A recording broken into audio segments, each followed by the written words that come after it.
받아서 하겠습니다. 하나님은 살아계십니다. 옆 사람 보고 걱정하지 마세요. 하나님 일하십니다. 아멘.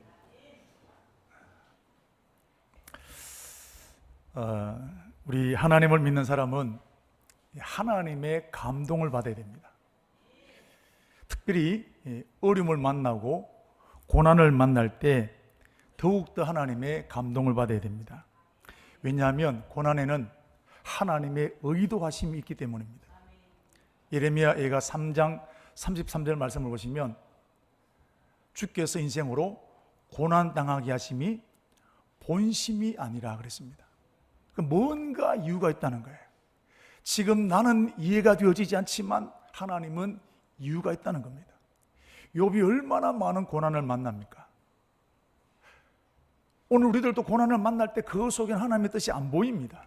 그러나 지나놓고 보게 되면 거기에 분명한 하나님의 계획과 뜻이 있었다는 것입니다. 그런데 당장 고난을 만나면 힘드니까 고난 속에 담겨있는 하나님의 의도를 보려고 하기보다도 뜻대로 안 되어지니까 원망하게 되고 불평하게 되고 내 계획과 방법이 앞설 때가 많은 것입니다. 그런데 여러분, 불평하면 원망하면 절대로 그 고난 속에서 헤어나오지 못한다는 겁니다. 고난을 의도를 알아야 고난은 해결되어지는 것입니다. 그러므로 그러기 위해서는 하나님의 감동받아야 되는 겁니다. 그 고난 전체를 주관하시는 하나님의 의도를 알아야 고난을 축복으로 바꿀 수 있기 때문에 그렇습니다. 지금 저와 여러분들 중에도 고난당하지 않는 사람이 누가 있겠습니까? 다 이런저런 이유들을 통해서 고난 가운데 있습니다. 그 고난 속에 어떤 고난이 되었든 하나님의 의도가 있습니다. 그 의도가 발견되어지는 은혜가 있게 되기를 축복합니다. 다윗은 사울이라는 사람 때문에 많은 핍박을 받고 고난을 당했습니다. 그래서 자기 나라, 자기 가족들과 살 수 없을 만큼 엄청난 핍박을 받게 되고 들판으로 동굴로 피신하다가 그것도 안 되어지니까 외국으로 도망가게 되고 망명 같은 일이 있었어요.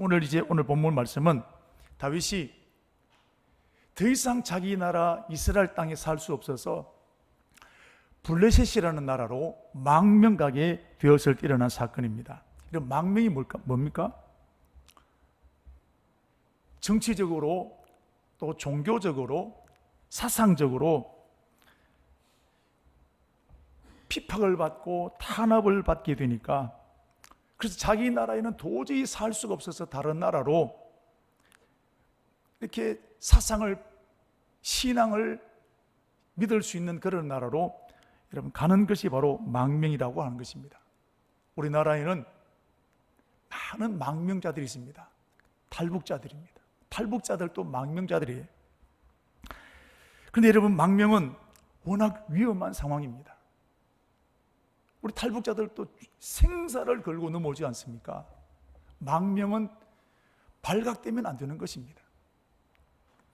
그래서 한두 명 또는 몇 명 정도로 이루어지게 되는 것입니다. 그런데 오늘 다윗을 보게 되면 자그마치 600명을 거느리고 가족들과 함께 되면 한 1000명이 넘습니다. 이 사람들을 데리고 집단으로 블레셋에 망명하게 되었습니다. 그런데 600명이 다 누구냐면 군인들입니다. 싸움 잘하는 사람들입니다. 여러분, 군인들이 600명이 망명한다는 것, 이건 있을 수 있는 일이 아닙니다. 자, 그렇다면 다윗의 이 망명은 과연 옳은 일이었을까요? 그런데 문제는 블레셋이라는 나라가 다윗의 망명을 허락했다는 사실입니다. 그런데 블레셋 나라를 보면 절대로 다윗의 망명은 허락할 수 없습니다. 다른 사람은 모르지만 다윗만큼은 안 되는 것입니다. 왜냐하면 블레셋 역사 가운데 가장 위대한 장군이 있었습니다. 누구죠? 골리앗입니다. 우리나라의 가장 위대한 장군은 이순신이 있는 것처럼 그 나라의 가장 위대한 장군은 골리앗이었습니다. 키가 2m 6 정도가 됩니다. 그 사람 앞에 나가면 어느 나라도 이길 수 없는 가장 강력한 장군이 골리앗이었는데, 이 골리앗을 군인도 아닌 양을 치는 목동에 불과했던 다윗이 칼이 아니라 물맷돌을 가지고 골리앗을 죽여버렸습니다. 그래서 블레셋 나라에서는 다윗은 절대로 받아들일 수 없는 사람입니다. 용서할 수 없는 사람입니다. 그런데 망명을 허락한 거예요. 다윗의 의도대로, 다윗의 뜻대로 이 일들이 잘 진행되었습니다. 그런데 과연 이게 옳은 일일까요? 우리나라에도 놀라운 망명 사건이 있었는데 1997년 4월 20일에 북한의 황장엽 씨라는 분이 베이징에 있는 한국 총영사관을 찾아와서 망명 신청을 했습니다. 황장엽 씨가 누굽니까? 북한의 주체 사상의 뼈대를 놓았던 사람을, 사상의 중심을 놓았던 사람이 황장엽 씨입니다. 그런데 우리나라 편에서 보게 되면 철천지 원수 같은 사람 아니겠습니까?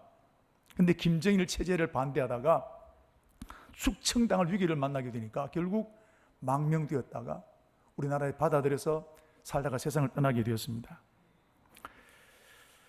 그런데 오늘 이 블레셋 나라가 다윗의 망명을 허락한 것은 다윗을 위해서가 아닙니다. 이 다윗을 통해 정치적인 목적을 이루기 위해서 망명을 허락하게 된 것인데, 블레셋은 이스라엘 나라를 점령하고 싶은 겁니다. 이거 얼마 되지도 않는 나라, 이 작은 나라 블레셋, 이스라엘 나라를 점령하고 싶었는데, 근데 정복이 잘 안 되어지는 것입니다. 근데 바로 이때에 사울 왕으로부터 핍박을 받고 박해를 받고 있던 장군 중의 장군인 다윗이 망명 신청을 하게 된 겁니다. 그것도 600명 군대를 거느리고. 블레셋 왕 입장에 봤을 때는 이게 너무너무 좋은 기회인 것입니다. 자, 이제 만약 다윗이 전쟁을 하게 되면 블레셋과 싸울까요? 이스라엘과 싸워야 될까요? 이스라엘과 싸워야 됩니다. 어쩔 수 없는 상황입니다. 바로 이 목적 때문에 블레셋 나라가 다윗의 망명을 허락하게 된 것입니다. 그래서 다윗을 블레셋의 왕은 특별 대우를 해서 시글락이라는 동네에 살도록 만들었는데 사무엘상 27장 6절 말씀에 나옵니다. 자, 그런데 다윗은 이런 블레셋 나라의 왕의 업무를 알았을까요? 우선 당장 급하니까, 우선 당장 살아야 되니까, 급하니까 여러분 망명 가게 된 겁니다. 1년 4개월 동안 블레셋 나라에 살다가 결국 이스라엘과 전쟁이 터지게 되었습니다. 다윗은 어쩔 수 없이 전쟁에 끌려나가게 되었는데 자기 민족인 이스라엘과 싸워야 됩니다. 그런데 바로 이때 나의 결정이 잘못된 것이구나. 워낙 급한 상황이 되어서 내가 망명을 왔지만 지금 이 상황이 되어 보니까 이게 정말 잘못된 것이구나 하는 것을 깨닫게 된 것입니다. 그러나 때는 이미 늦었습니다. 전쟁에 나가야 됩니다. 자기 민족을 멸망시켜야 됩니다. 자, 이러지도 못하고 저러지도 못하는 이 막다른 골목에 놓여 있는 것이 다윗입니다. 자, 그런데 하나님은 이때에 생각지 못했던 일을 일으켜 주셨습니다. 블레셋 나라의 장군들이 왕을 향해서 항명을 하기 시작합니다. 폐하, 우리는 절대로 저 다윗과 전쟁에 함께 못합니다. 저 다윗이 누굽니까? 골리앗을 죽인 철천지 원수가 아닙니까? 혹시 전장에 나갔다가 마음 바뀌어서 우리를 치면 어떻게 합니까? 우리는 절대로 다 있고 못 나가겠습니다. 그것이 29장 4절 말씀을 한번 보십시오. 이 방백들의 마음이 완고합니다. 4절 말씀 보시면 블레셋 사람의 방백들이 그에게 노했다 그랬어요. 왕에게 노를 바랬다는 겁니다. 절대로 못 데려갑니다. 안 됩니다. 우리를 죽이든지 다윗을 택하든지 하나를 택하십시오. 딱 배수진을 치니까 왕도 어쩔 수가 없습니다. 그래서 다윗을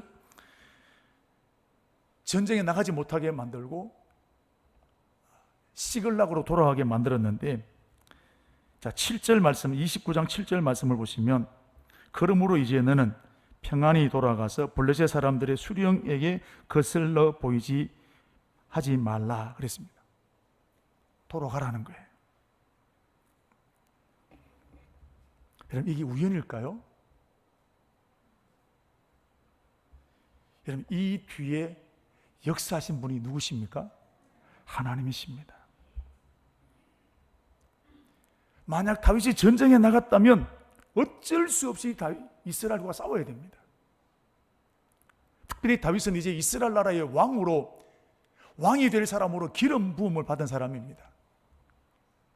왕이 될 때, 야, 다윗이 이스라엘과 싸웠다라, 자기 백성을 죽였다더라, 여러분, 이런 소문이 나면, 이런 오점을 남기면 왕으로서 여러분 어떻게 이런 그 일을 감당할 수 있겠습니까? 여러분, 우리 국회 우리 청문회 한번 보십시오. 그때는 그럴 줄 몰랐는데 장관이 되고 국무원이 되어지고 보니까 잘못된 것이 드러나지 않습니까? 그래서 중간에 낙마하는 사람들도 꽤나 있단 말이죠. 다윗 때에는 왕이 되는데 치명적인 일이 되어지는 것입니다. 그런데 지금 다윗의 상황은 전쟁에 나가지 않으면 안 될 상황입니다. 자기 의도와는 상관없이 전쟁에 나가야 될 상황입니다. 그런데 이렇게 급박한 상황에 하나님께서는 블레셋 나라의 장군들의 마음을 만지셨사 다윗을 전쟁에 나가지 못하게 막아주신 것입니다. 할렐루야. 블레셋 군대 장군들은 다윗을 위해서 그렇게 한 건 아닙니다. 자기들 살기 위해서 그렇게 한 거예요. 그런데 그 뒤에 누가 계십니까? 하나님이 그렇게 일하시게 된 것입니다. 고린도전서 10장 13절 말씀 보면 사람이 감당치 못할 시험당함을 허락지 않으시고 그럴 때 뭐 하신다고요? 피할 길을 주신다 그랬습니다. 오늘 다윗은 피할 길이 없었습니다. 감당할 길이 없었습니다. 그러나 하나님께서 피할 길을 만드셔서 이 문제를 해결해 나가신 걸 보게 됩니다. 자, 이렇게 해서 다윗은 이제 전쟁에 나가지 않고 가족들이 있는 시글락으로 돌아오게 되었습니다. 여러분, 시글락으로 돌아올 때 다윗의 마음은 내가 망명한 것이 얼마나 잘못된 것인지 그때서 온 몸으로 깨닫게 되는 겁니다. 하나님이 정말 기가 막힌 방법으로 나를 도우셨구나. 눈물이 흘러내립니다. 하나님, 내가 잘못했습니다. 이렇게 해서 이름 시글락에 돌아오게 되었는데 상상할 수 없는 일이 일어났습니다. 다윗이 없는 틈을 이용해서 아말렉이라는 군대가 쳐들어와서 마을을 불태웠고 재산 다 빼앗아가고 아내와 가족들 모조리 다 포로로 잡아가 버렸습니다. 다윗은 이 모습을 보고 내 마음대로 망명한 결과가 어떤 것인지를 절감하게 되었습니다. 너무 충격을 받았습니다. 자, 그래서 오늘 읽지 않았지만 우리 4절 말씀을 보시면 이때 다윗 심정이 녹아나 있습니다. 우리 같이 한번 읽겠습니다. 다윗과 그와 함께한 백성이 울 기력이 없도록 소리를 높여 울었더라. 억장이 무너진단 말이 이 말입니다. 울 기력이 없도록 다윗이 통곡하며 울게 되었습니다.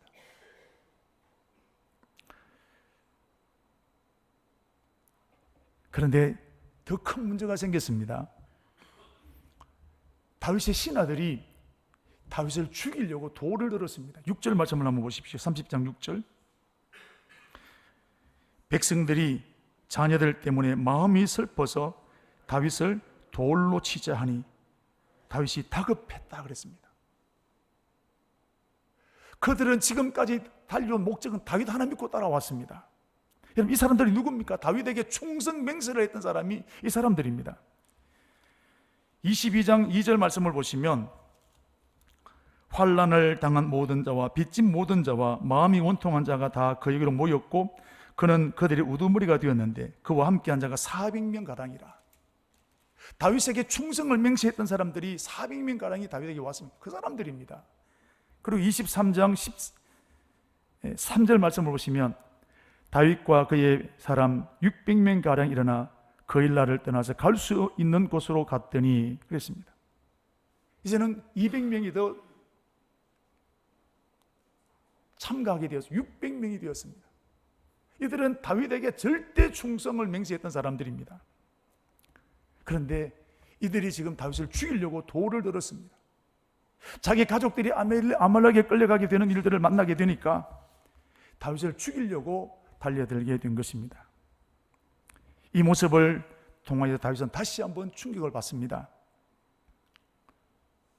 하나님을 떠나서 내 마음대로 망명된 것이 망명한 이런 것이구나. 아까 우리 30장 6절 말씀을 보시면 크게 다급하였다 그랬습니다. 어쩔 줄을 모르는 거예요. 도대체 이것을 어떻게 무슨 방법으로 어떻게 문제를 풀어야 될는지 당황이 되고 길이 보이지 않게 되고, 우리 어제 다니엘 기도회 때 오셨던 강사 우리 목사님 감정에 북받치게 되니까 땀이 흐르게 되고 다음 말이 나오지 않게 되고, 오늘 다윗도 이 급박한 문제를 만나게 되니까 도대체 어디서부터 어떻게 손을 대야 될지 크게 당황하게 되었고 크게 다급하게 되었다는 겁니다. 여러분, 교통사고를 한번 당해보십시오. 어떻게 손을 세야 될지 이러면 판단이 잘 안 서는 겁니다. 바로 이 상황을 다윗이 만나게 된 것입니다. 다윗은 망명이 최선의 길이라고 생각하게 되었는데 가족들이 포로로 끌려가게 되고 충성 맹세했던 신하들이 자신을 죽이려고 대모를 벌이고 있는 이 일들을 보면서 내 뜻대로 되는 것이 하나도 없구나, 내 계획대로 되는 것이 하나도 없구나 라는 것을 절감하게 되었습니다. 여러분, 나오미라는 사람도 흉년을 만나게 되었을 때 우선 당장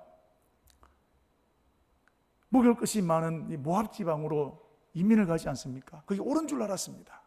근데 10년쯤 지나고 난 다음에 재산 다 잃고 남편 두 아들 다 잃고 난 다음에 비로소 내가 선택한 그 잘못된 것이구나, 그때 깨달았습니다. 요나라는 사람도 보십시오. 하나님께 니느웨로 가서 복음을 전하라 말씀하시게 될 때 거기 위험하니까, 저 사람 도저히 예수 믿을 사람 아니니까 그 길로 가지 않고 다른 길로 갔다가 물고기 배 속에서 들어갔다가 3일을 지나게 되지 않습니까? 그때서야 내 판단이 잘못되었구나. 사람이 언제 잘못을 깨닫게 됩니까? 실패할 때입니다. 내 뜻대로 안 될 때입니다. 그러므로 실패를 통해서 나의 잘못이 무엇인지 깨달았다면 이건 실패가 아닙니다. 이건 축복의 시작인 줄로 믿습니다.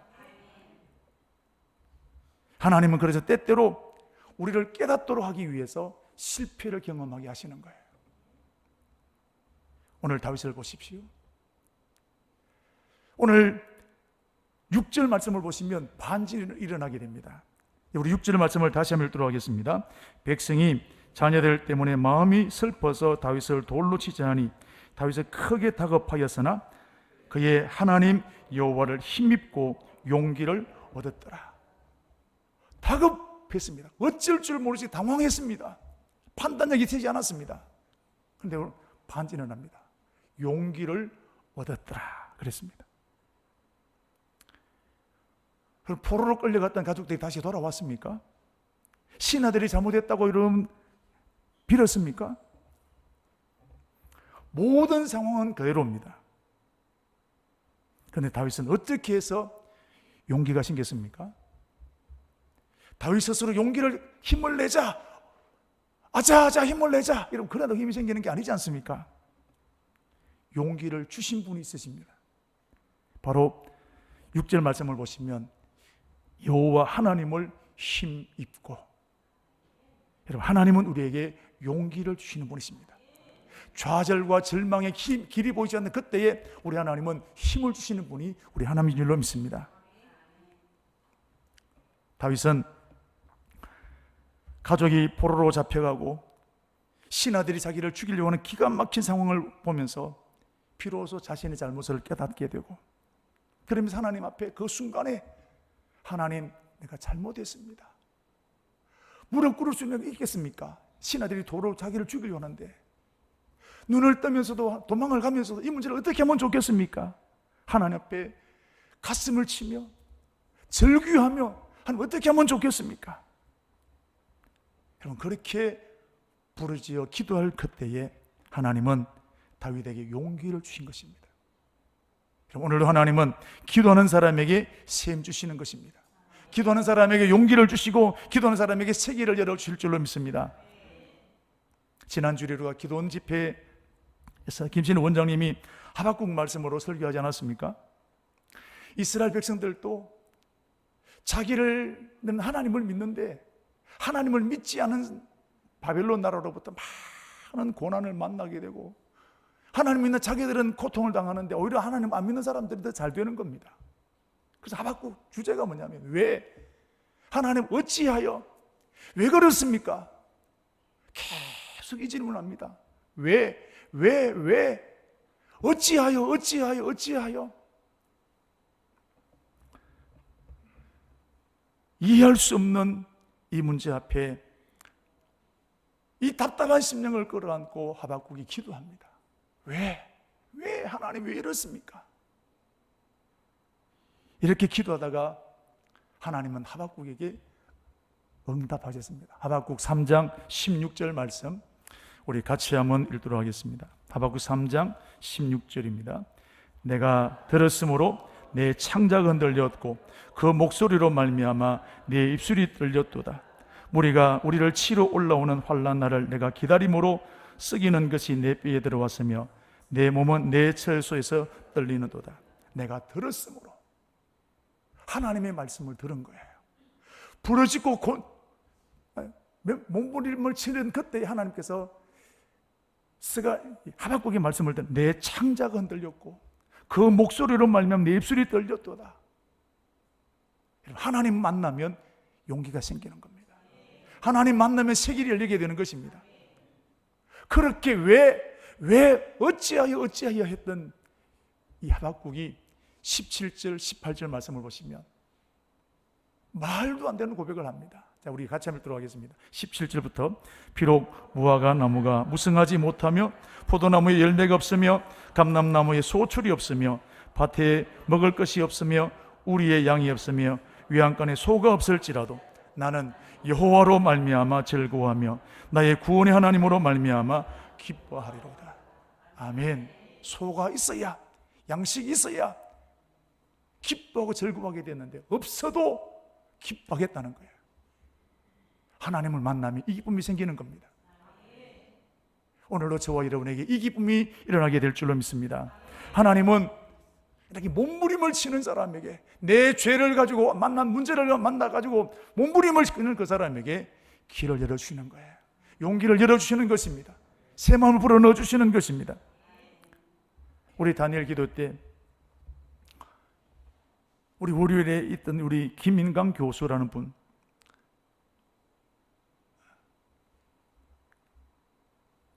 소아마비 장애인으로 학교에서도 받아주지 않고 그 느끼는 절망감, 그 어머니 한숨, 누구로부터 인정받지 못하는 버림받은 인생, 그러다가 하나님을 만났습니다. 하나님을 만났는데 용기가 생겼습니다. 길이 보이기 시작했습니다. 마음이 달라졌습니다. 공부를 하기 시작했습니다. 독학했습니다. 그렇게 해서 이분이 서울대학을 졸업하고 미국까지 유학을 갔다 와 서울대학 교수가 되었습니다. 여러분, 그 뒤에 계신 분이 누구십니까? 하나님이십니다. 부러짓고 운명이다 팔자다가 아니라 하나님을 만나기 위해서 몸부림을 치고 기도하는 그 사람이 하나님은 세계를 열어주시는 것입니다. 하나님은 우리에게 응답을 주시는데 첫 번째 주신 응답이 있습니다. 환경이나 문제를 바꾸시지 않습니다. 사람을 바꾸는 게 아닙니다. 하나님이 주신 첫 번째 응답은 내 생각을 바꾸시는 겁니다. 내 마음을 바꿔주시는 것입니다. 내 안에 용기를 주시는 것입니다. 자신감을 주시는 것입니다.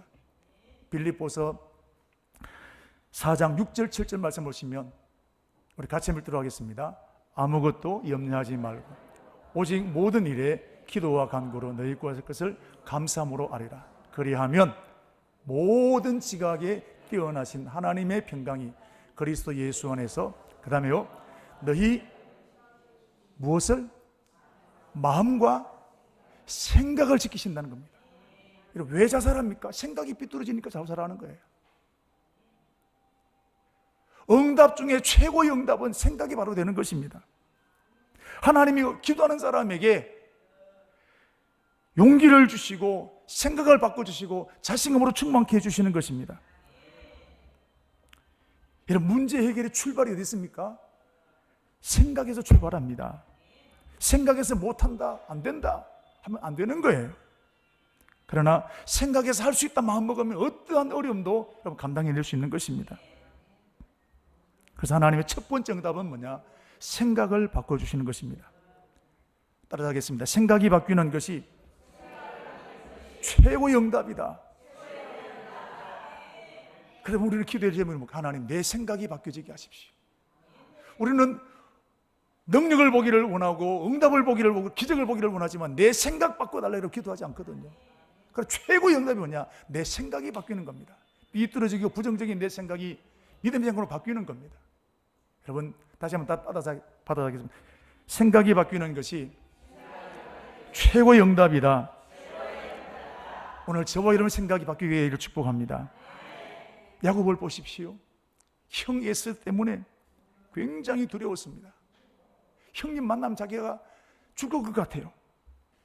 그래서 자기는 맨 뒤에 와 있습니다. 이름만 들어도 주눅이 됩니다. 트라우마가 생깁니다. 그런데 야곱이 야복강에서 한밤을 지나면서 절규하며 기도합니다. 하나님 이 문제 해결하여 주십시오. 밤새도록 기도합니다. 아침이 되었습니다. 달라진 게 아무것도 없습니다. 형은 그대로 있습니다. 그런데 달라진 게 다윗의 생각이 달라졌습니다. 아니 야곱의 생각이 달라졌습니다. 형이 무섭지 않습니다. 형이 더 이상 두렵지 않습니다. 그래서 가족들을 다 뒤로하고 자기가 맨 앞장서서 나갑니다. 쩔뚝거리는 다리를 가지고 형님을 앞서 나가게 되었을 때 형님이 그 모습을 보고 녹아져서 20년 동안 오직 복수를 살아왔던 형님의 마음이 녹아지게 된 것입니다. 여러분 기도할 때 하나님 내 생각을 바꿔주시는 것입니다. 오늘 저와 여러분들 중에 고난당하게 되었을 때 생각을 잘 해야 됩니다. 그래서 하나님은 고난당하게 될 때 어떻게 될지 우리에게 말씀하셨는데 우리 시편 50편 15절 말씀을 보시면 자, 이런 말씀을 하셨습니다. 우리 같이 한번 읽겠습니다. 환난 날에 나를 찾으라. 내가 너를 건지리니 네가 나를 영화롭게 하리라. 환난 날에 나를 찾아라. 하나님이 우리를 새롭게 하실 줄로 믿습니다. 야고보서 5장 13절 14절 같이 읽겠습니다. 너희 중에 고난당하는 자가 있느냐? 그는 기도할 것이요. 즐거워하는 자가 있느냐? 그는 찬송할 것입니다. 너희 중에 병든 자가 있느냐? 그는 교회 장로들을 청할 것이요. 그는 주의 이름으로 기름을 바르고 그를 위하여 기도할지니라. 고난 만난 사람이 있느냐? 기도하라는 거예요. 기도하면 길이 열린다는 것입니다. 기도하면 하나님께서 지키신다는 것입니다. 지금 저와 여러분들 중에 지금까지 당해보지 못한 고난을 만난 분 있습니까? 경제적으로, 인간적인 배신으로 내 생각으로 갔다가 실패한 분 있으십니까? 가도 끝도 보이지 않는 답답한 현실을 만난 분 있으십니까? 이때 해야 될 일이 엎드리는 거예요. 왜 이렇습니까? 왜? 하나님 살아계신데 왜? 어찌하여? 왜 이렇습니까? 우리가 기도하면 하나님 반드시 그 기도에 응답하실 줄로 믿습니다. 하나님은 우리가 기도할 때 내가 무엇이 잘못되었는지 깨닫게 하십니다. 어떻게 해야 될지 갈 길을 보여주시는 분이 하나님이십니다. 걱정과 근심을 뛰어넘게 하시는 겁니다. 염려와 두려움을 뛰어넘게 하십니다. 미움을 뛰어넘게 하시는 것입니다. 내 한계를 뛰어넘게 만드신 분이 하나님이십니다.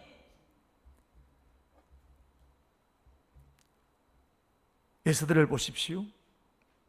죽음의 한계를 만나게 되었을 때도 불구하고 내가 죽으면 죽을 것이다, 뛰어넘고 나갔던 걸 보십시오. 기도할 때 그런 용기를 주시는 것입니다.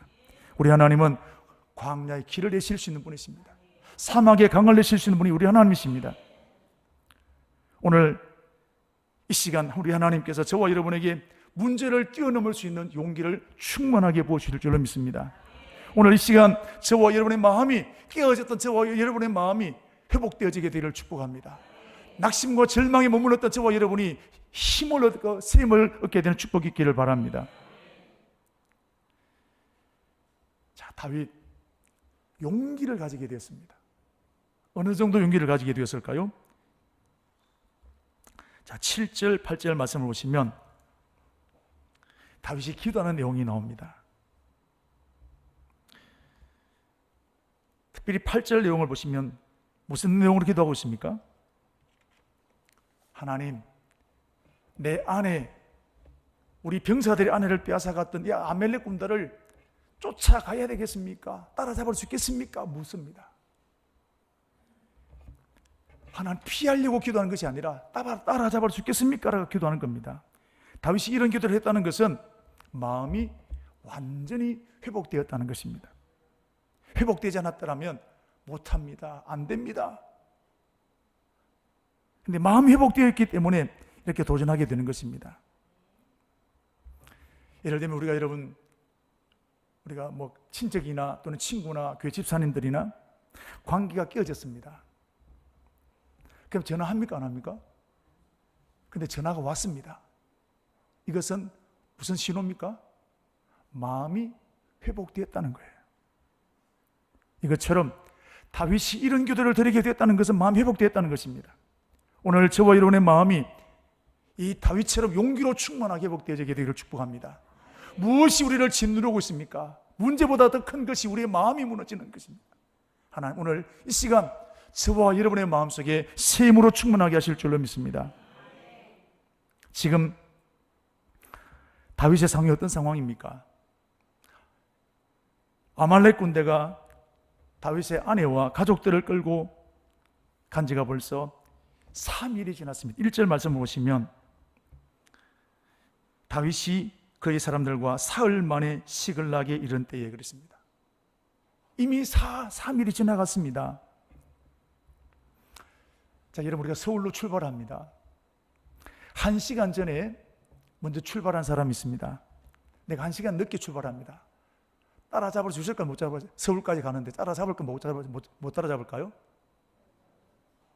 1시간 전에 출발했습니다.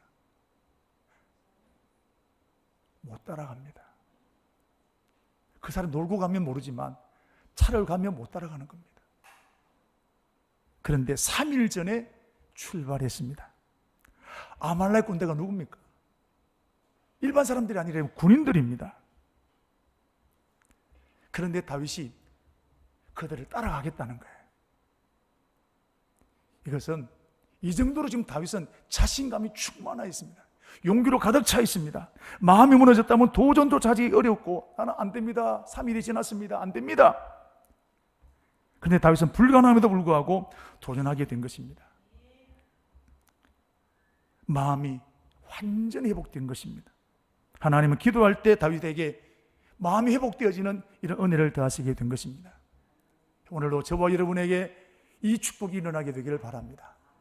이런저런 이유를 통해 무너졌던 저와 여러분의 마음이 오늘 이 시간 예배 중에 하나님의 여러분과 저에게 감동 주심으로 말미암아 그 무너졌던 마음들이 회복되어지게 되기를 주의 이름으로 축복합니다.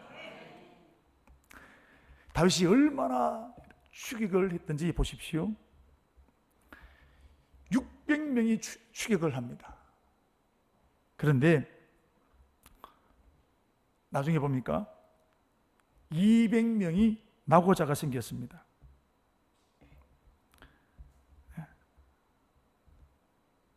구절 말씀을 보시면 600명이 가서 보솔 시내에 이르러 뒤떨어진 자를 거기 머물게 했음에 건너지 못한 자가 200명이라 그랬습니다. 여러분, 200명이 낙오자가 생길 만큼 다 군인들인데 얼마나 추격을 열심히 했는지를 보는 겁니다. 미친 듯이 추격했습니다. 이 정도로 다윗은 용기가 충만한 것입니다. 이제 추수감사절기를 맞이하게 되었는데 무너진 저와 여러분의 마음속에 오늘 다윗처럼 이런 용기와 기쁨으로 충만하게 채워지게 되기를 축복합니다. 자, 다윗이 이제 이렇게 아말렉을 추격하는 중에 작은 시험거리 하나를 만났습니다. 청년 하나를 만났는데 그 청년은 죽은 청년입니다. 숨은 쉬고 있었지만 죽은 것과 마찬가지입니다. 병색이 완연했습니다. 의욕이 없습니다. 그냥 두면 죽습니다. 이미 죽은 사람입니다. 여러분, 이런 사람 거두면 짐됩니다. 자, 질문. 이 청년을 돌봐야 됩니까? 무시해야 되겠습니까? 우리 같으면 어떻게 할 것 같아요? 여러분, 지금 다윗은 산책 나온 게 아닙니다. 구제 나온 게 아니에요. 가족들을 구출하기 위해서 여러분 지금 질풍노도로 달리고 있습니다. 200명의 낙오자가 생길 만큼 다윗은 지금 오직 목적을 향해 달려가고 있습니다. 10분도 아깝습니다. 이런 사람인데 죽은 청년 하나를 돌봐준다? 말도 안 되는 얘기입니다. 미친 짓입니다. 근데 다윗은 미쳤습니다. 그 청년을 돌봐줍니다. 물을 먹이고 치료해줍니다. 시간은 지체되어 갑니다. 어리석은 짓입니다. 바보 같은 짓입니다. 우리 빚을 갚아야 되는데 어려운 사람을 도와주면 이게 제정신이겠습니까? 우리 교회도 건축해야 되는데 선교지를 돕는 것은 이런 바보 같은 짓 아니겠습니까? 내 코가 석자인데 다른 사람을 돌보는 것은 이 어리석기 짝이 없는 일 아니겠습니까? 근데 다윗은 그렇게 했습니다. 왜요? 하나님의 감동을 받았기 때문입니다. 하나님의 감동을 받았지만 순종하는 것은 쉽지 않습니다. 부자 청년을 보십시오. 내가 어떻게 영생을 얻겠습니까? 율법을 지켜라. 다 했습니다. 재산을 팔아서 가난한 사람들에게 나눠주라. 감동 주셨지만 못하고 돌아가는 거예요.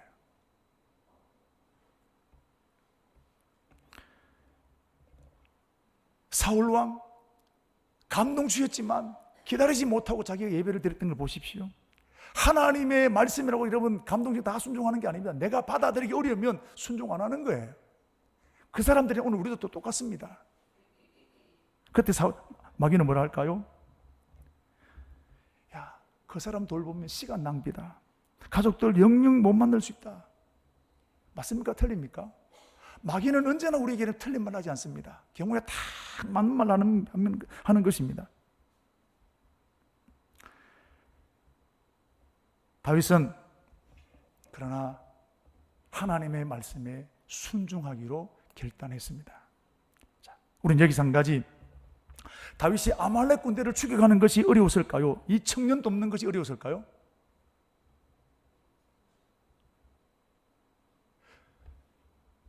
아말렉 군대를 추격하기 위해서 여러분 낙오자가 200명이 생겼습니다. 언제 따라갈지도 모릅니다. 훨씬 더 힘듭니다. 그러나 실제로 어려운 것은 청년을 돕는 것입니다. 아말렉을 추격하는 것은 가족들을 살리는 것입니다. 마땅히 해야 될 일입니다. 그러나 이 청년을 돕는 것은 다윗과 아무 상관이 없습니다. 귀찮은 일입니다. 가족을 구출해 가는데 이런 걸림돌이 될 뿐입니다. 그래서 이러면 다윗도 갈등한 것입니다. 그런데 다윗은 하나님 주신 감동에 순종하기로 결단하고 이 청년을 도왔습니다. 왜냐? 자기가 600명을 거느리고 망명했거든요. 그게 옳은 줄 알고 망명했거든요. 망명해서 와서 보니까 자기 잘못인 것을 실감하게 되는 거예요. 하나님 주신 감동대로 가는 것이 옳은 것이구나. 실패를 통해서 깨닫게 된 거예요. 그래서 그 청년을 돕게 되었는데, 여러분, 이게 믿음입니다. 감동 주시는 대로 순종하는 것이 믿음입니다. 쉽지 않습니다. 오늘 저와 여러분에게도 이 축복이 있게 되기를 바랍니다.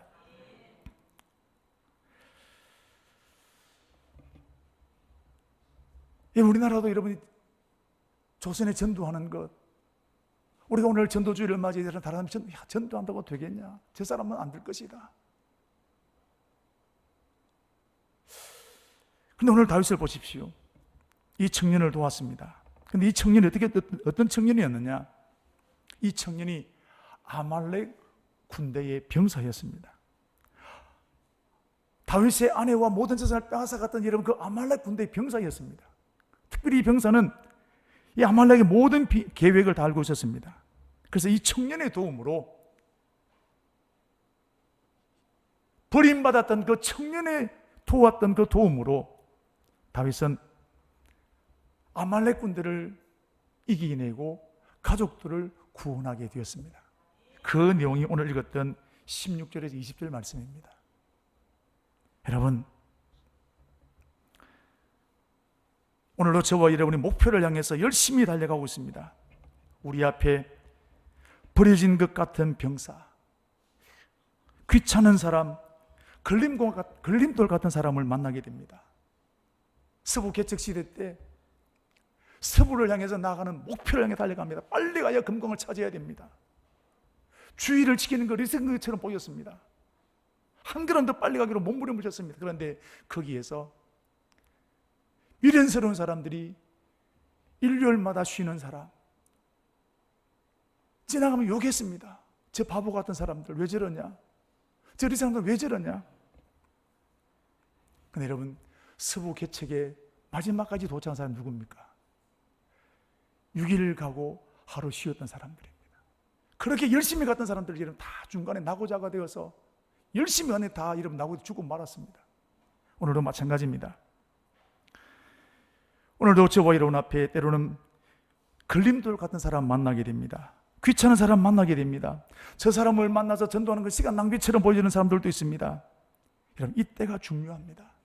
내 생각대로 하는 것이 아니라 하나님의 감동을 받고 그 감동에 순종해 나가야 될 줄로 믿습니다. 하나님 그 사람을 통해서 우리에게 세계를 여시고 축복의 문을 여시는 것입니다. 이번 이 축복이 전도주의를 맞이한 저와 여러분들과 또 추수감사주의를 맞이한 저와 여러분에게 이 축복이 있게 되기를 주의 이름으로 축복합니다.